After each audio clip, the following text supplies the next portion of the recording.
Assalamualaikum, salam sejahtera, Om Swastiastu, Rahayu, Rahayu, Rahayu. Pada kesempatan kali ini, saya akan membahas tentang keistimewaan daun kelor dari sisi mistik dan juga dari sisi supranatural. Sejak zaman dulu, daun kelor ini sering dikatakan sebagai tanaman ajaib. Dari tumbuhan kelor ini, termasuk tanaman ajaib. Kenapa bisa dikatakan semacam itu? Padahal ini sebenarnya tidak hanya daunnya saja. Tumbuhan kelor ini dari galih kelor, dari batangnya, kemudian dari daunnya. Ini kita bahas yang dari daunnya. Kalau dari sisi medis atau ilmu pengobatan, ilmu kesehatan, daun kelor ini juga mempunyai khasiat-khasiat tertentu. Bisa digunakan untuk bobok wajah, bisa awet muda, karena mengandung vitamin E. Juga banyak dibuat teh untuk kesehatan juga, bisa menghilangkan penyakit organ dalam membersihkan paru-paru, juga bisa menetralkan kolesterol. Kalau medis, nanti biar urusannya dokter yang menjelaskan cara detail urusan medis. Nah, kita bahas yang dari sisi mistiknya. Magisnya atau dari sisi supranatural, dari zaman dahulu sudah dipercaya bahwa daun kelor ini termasuk daun yang sangat ampuh untuk dunia supranatural. Keistimewaan yang pertama, daun kelor ini bisa menangkal yang namanya ilmu hitam. Makanya simbah-simbah kita dulu, mungkin yang simbahnya masih hidup, tanya-tanya saja sama simbah-simbah panjenengan. Ini biasanya kalau di atas pintu dulu itu diberi daun kelor kering, itulah ditaruh di atas pintu. Itu untuk tolak bala. Penangkal ilmu hitam itu untuk menangkal santet sihir, tenung, teluh, jengges, bisa juga guna-guna. Keistimewaan dari sisi mistiknya dan juga sisi gaibnya. Kemudian juga bisa digunakan untuk melunturkan susuk. Ada sampai saat ini juga banyak yang menggunakan susuk untuk pemikat, untuk pengasihan itu. Banyak dan ada jenis-jenis susuk tertentu yang pasang susuk untuk kecantikan atau pemikat agar ganteng dalam macam-macam, biar auranya terbuka.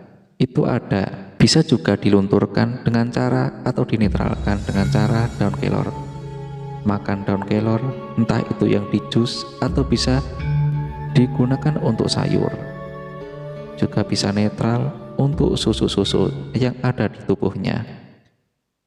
Kemudian keistimewaan yang lain, daun kelor ini biasanya untuk menetralkan ilmu kebal atau kanuragan. Saat ini masih ada yang menggunakan ilmu hitam supaya tidak tembus untuk ditembak. Jadi jangan salah, sampai zaman sekarang ini, saat ini masih ada semacam itu. Banyak jadi laku tirakat tertentu supaya mendapatkan ilmu kekebalan. Nah, salah satunya itu bisa dinetralkan dengan daun kelor.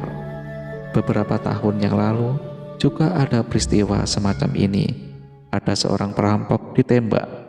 Itu tidak mempan, dibacok tidak mempan. Akhirnya apa? Hanya menggunakan pohon kelor ranting. Kelor masih ada daunnya. Daunnya disabet gitu saja, yang akhirnya apa? Lumpuh orangnya. Ini salah satu kehebatan dan keistimewaan daun kelor untuk menetralkan ilmu hitam. Kemudian keistimewaan yang lain untuk daun kelor ini juga bisa digunakan untuk menetralkan orang yang matinya susah. Tetapi mati susah ini karena mempunyai ilmu tertentu. Jadi ada perjanjian dengan makhluk halus tertentu dengan mengemban ilmu ini. Akhirnya apa? Meninggalnya susah. Yang ilmu hitam ini banyak macam namanya.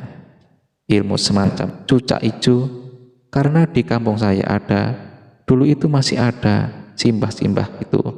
Perempuan mempunyai ilmu cucak ijo. Memang sampai tua, orangnya sampai tua. Itu ndak meninggal-meninggal. Meninggalnya itu susah setelah diminumi dengan air yang ada daun kelornya. Rendaman daun kelor itu akhirnya langsung meninggal. Jadi itu bisa menetralkan orang yang matinya susah karena ilmu hitam. Bisa dengan daun kelor, ada juga yang ditambah dengan doa-doa tertentu. Kemudian keistimewaan yang lain atau kegunaan atau manfaat yang lain dari daun kelor untuk sisi supranatural atau dunia mistik, dunia magis ini juga bisa digunakan untuk menetralkan atau mengusir makhluk halus. Contohnya, ada orang yang kesurupan bisa menggunakan media daun kelor dengan doa tertentu agar orang yang kesurupan tadi itu bisa sembuh.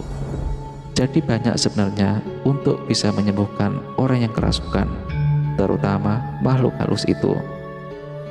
Ada beberapa cara, ada yang menggunakan sapu lidi, juga bisa menggunakan daun kelor ini. Juga bisa doa-doa tertentu, biasanya digunakan untuk bobok atau dipukulkan rantingnya bersama daunnya ke orang yang kesurupan tadi.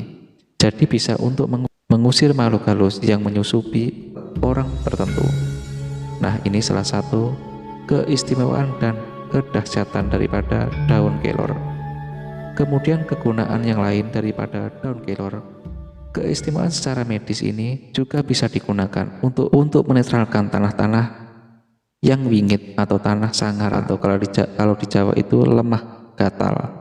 Jadi kalau di lemah gatal yang sering dihuni oleh makhluk halus, supaya orang yang menghuni tempat tersebut tidak kerasan, juga bisa dinetralkan dengan daun kelor.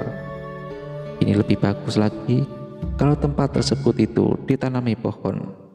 Makanya tidak heran bahwa pohon kelor ini termasuk pohon ajaib secara mistiknya, juga mempunyai keistimewaan yang luar biasa. Secara medis atau dunia kesehatan ini juga mempunyai manfaat dan kegunaan yang luar biasa. Makanya kalau orang-orang kuno dulu di pekarangan rumahnya itu tidak lepas dari menanam pohon kelor ini. Memang sangat luar biasa setelah diteliti zaman modern. Sekarang ini juga mempunyai manfaat-manfaat secara medis yang luar biasa. Jadi itu bahasan kita kali ini mengenai keistimewaan daun kelor. Dilihat dari sisi mistik dan juga supranatural. Mudah-mudahan bahasan kita kali ini bermanfaat untuk kita semua. Amin.